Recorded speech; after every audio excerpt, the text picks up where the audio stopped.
శ్రీకాకుళం జిల్లా వజ్రపు కొత్తూరు మండలంలో విషాదకర రోడ్డు ప్రమాదం చోటు చేసుకుంది. చిన్న తామాడపేడ సమీపంలో బైక్ అదుపు తప్పి విద్యుత్ స్తంభాన్ని ఢీకొనడంతో ఇద్దరు యువకులు అక్కడికక్కడే మృతి చెందారు. మృతులను గోపినాథపురానికి చెందిన కర్ణి కోదండరావు, గర్తంవానిపేటకు చెందిన గర్తం మణికంఠగా పోలీసులు గుర్తు చేశారు.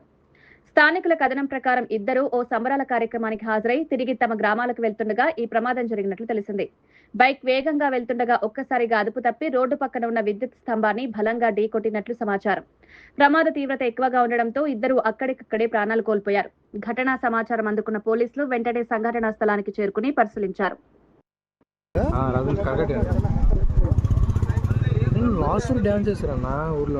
చూసాను అదే నేను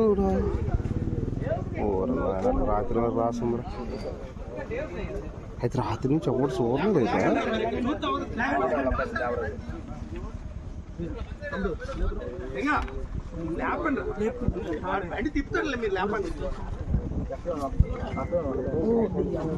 ఒక 2 నిమిషాలు పంపించాను. అదే పంపిస్తాను.